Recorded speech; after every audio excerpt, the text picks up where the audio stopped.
और चलिए आगे बढ़ेंगे विस्तार न्यूज की चुनावी चौपाल आपको दिखाते हैं, जहां आज बात होगी इंदौर की, जहां देश विदेश में मशहूर 56 दुकान के व्यापारियों की मन की बात जानी।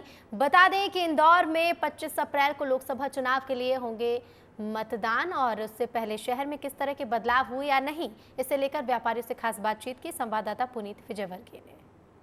मैं हूं पुनीत विजयवर्गीय और चुनाव चौपाल में आपका स्वागत है। चौपाल के लिए आज हम पहुंचे हैं देश के फेमस 56 दुकान में, यानी कि इंदौर में जो 56 दुकान है खाने पीने के लिए पूरे देश में यह जगह फेमस है। और इस स्थान पर आज हम पहुंचे, यहाँ के तमाम व्यापारी हमारे साथ मौजूद है। कैसा माहौल है चुनाव का, क्या लग रहा है आपको? चुनाव का माहौल बहुत अच्छा था, पहले से 100% बहुत अच्छा है।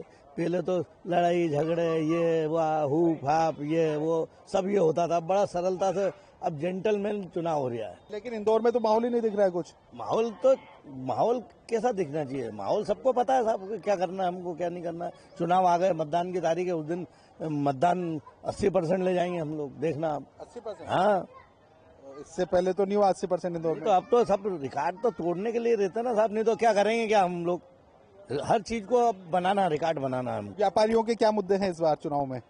हमारे तो सर मुद्दे सब हल होते जा रहे हैं, देखो कोई मुद्दे बचे नहीं है। अब तो हमारी उम्र ही बची है, एक ही हम तो सोचते हैं कि जो टैक्स पेयर लोग हैं उनको थोड़ी सी पेंशन बन जाए, क्योंकि सब चीज छीन सकते हैं लेकिन जो महीने की तारीख पे पैसा आएगा वो कोई नहीं छीन सकता, और वो एक बहुत बड़ा आसरा रहता है।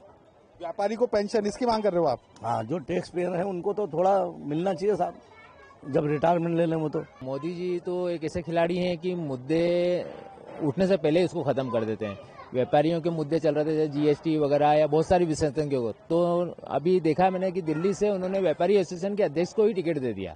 अब पूरे ऑल ओवर इंडिया से व्यापारी दिल्ली पहुंच रहे हैं उनके प्रमोशन करने के लिए, कि भाई एक हमारे व्यापारी वहाँ जब उसमें जाएगा केंद्र में, तो हमारे जो मुद्दे चल रहे हैं कुछ छोटी मोटी चीज़ों को लेकर, टैक्स वगैरह को लेकर या कुछ और परेशानियों को लेकर, तो वो वहाँ केंद्र में, अब संसद में भी हमारी आवाज़ गूंजेगी कि अब हमारी तरफ से। अभी तक तो क्या होता था कि हमारा कोई व्यक्ति नहीं है, आंदोलन करते थे या व्यापार बंद करते थे, हड़ताल करते थे, तो मोदी जी ने वो प्रॉब्लम ही खत्म कर दी कि भैया आपका एक आदमी मैं पहुंचा रहा हूँ संसद में, अब आपको जो आवाज़ उठानी है आप उठाइए, आपके जो मुद्दे हैं उनके थ्रू मेरे तक पहुँचाइए, अपन बैठ के बात करेंगे। क्या ये सबसे बड़ी बात हमारे लिए, इससे बड़ी खुशी की कोई बात हो नहीं सकती। जो चुनावी माहौल जो बन रहा है और व्यापारियों का जो मुद्दा है, व्यापारियों में अभी ऐसा कोई मुद्दा नहीं है जो मोदी जी तक पहुंचे और हल। और अभी जो छोटे मोटे मुद्दे हैं वो अपना आप हल हो रहे हैं, जो बड़े बड़े मुद्दे हैं मोदी जी ने पहले हल कर दिए हैं। अभी जो नए चुनाव आ रहे हैं उसमें बहुत सारे और हल हो जाएंगे।